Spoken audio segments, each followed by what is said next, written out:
We're glad you enjoyed these videos here in the Audrain Museum Network, especially these in this series, The Audrain Goes To. You've seen our video of us at Pebble Beach showing our great cars there, and this one now at the Amelia.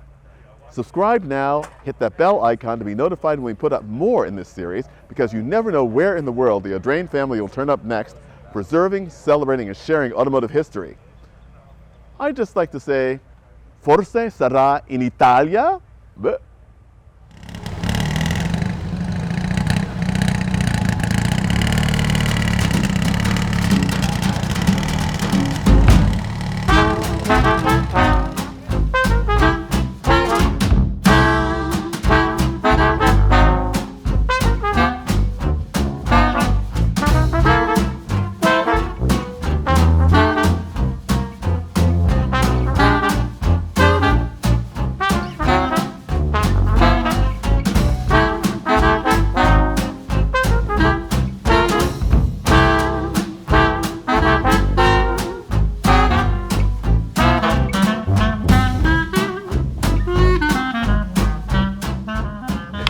we're here at the Amelia, and the tour is about to begin.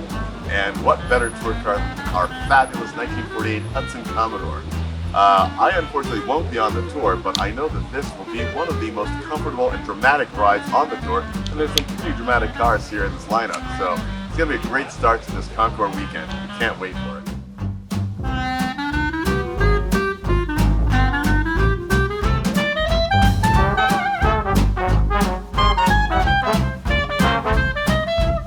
We're looking forward to the tour on the Amelia this year. David DiMuzio, who heads up our museum, is going to be driving this 1948 Hudson Commodore.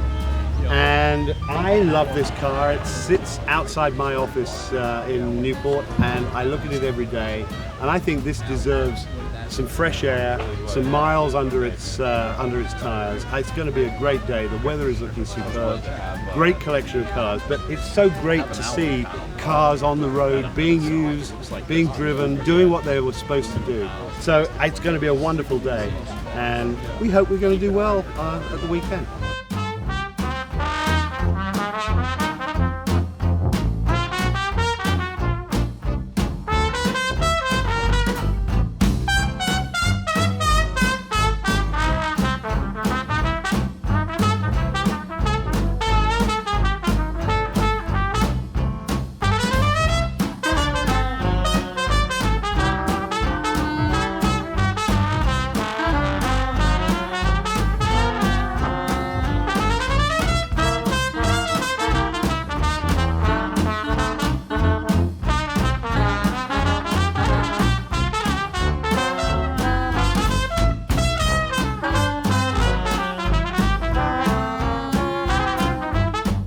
So it's Saturday evening.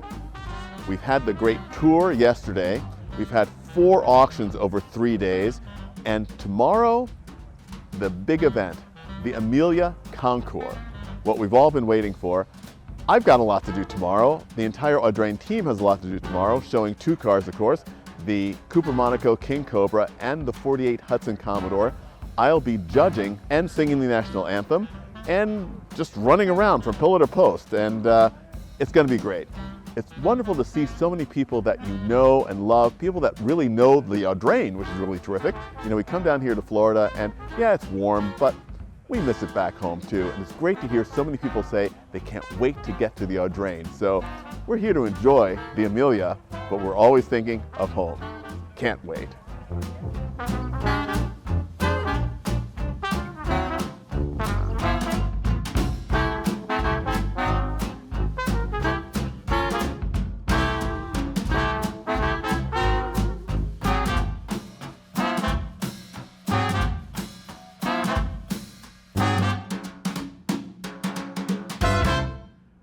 I just received my judging assignment this morning at the 7 a.m. judges meeting, and I was surprised but very pleased to find out that I'll be judging the Denzel class. Now, a Denzel is a car that a lot of you probably have never heard of, an amazingly interesting sports racing car built in Austria after World War II on VW components. Now, sounds a lot like another brand, Porsche. Can anybody say that? Denzels were very much like Porsches, but in some ways were actually more sophisticated than Porsches before Porsches became really sophisticated. But more on that later. They're really, really neat cars. I love anything that smacks of pre-war aerodynamic research after the war. They were really inventive with what they could do with power to weight ratio and great handling. So it's going to be a lot of fun talking to the owners of these cars and taking a look at these very, very special and very rare cars.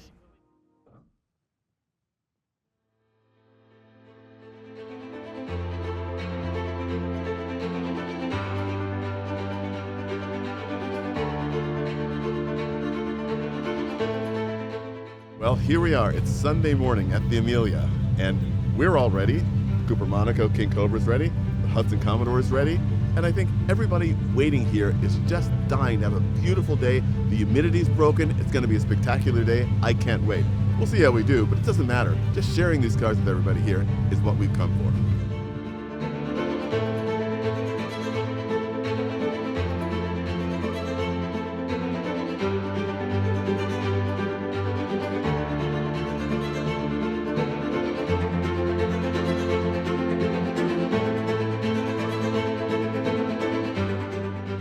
The key in our mission of preserving, celebrating, and sharing automotive history is seen right here today on this golf course with this car. It is so fulfilling to bring history to life for the thousands of people here at the concours and to teach you who are watching this video a little bit more about a part of history that is worth exploring. The cars are wonderful, the people are amazing, and the combination of the cars and the people is astonishing.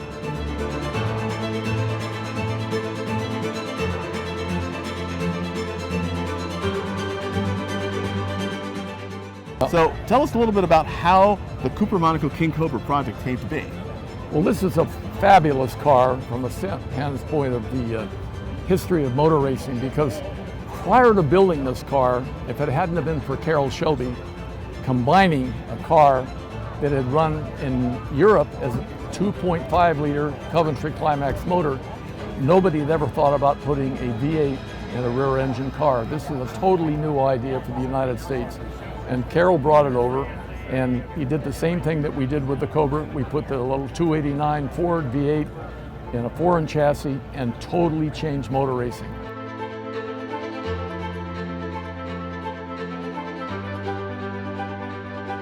Well, we had over 200 photographs from the Henry Ford Museum, as well as other sources. And these cars, the numbers changed every race, and they changed bodies every race, so you couldn't go by the number. You had to go by detail. Right. And then when the bodies are off, all the chassis were different. Subtle, but different. And this is one of the first chassis, so a lot of the modifications were just done by hand in Shelby's shop. But this car went from a new chassis at Jack Cooper's shop in March of '63 to a car on the racetrack with a different powertrain in May of '63.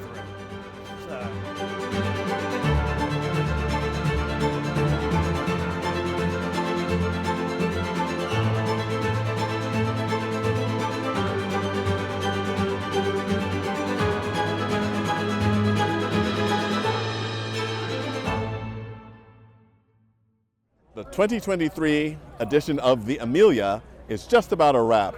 They're giving away the final awards right now, and we've had a great time here this week doing what we do best, preserving, celebrating, and sharing automotive history with our Hudson Commodore and our Shelby Cooper Monaco King Cobra.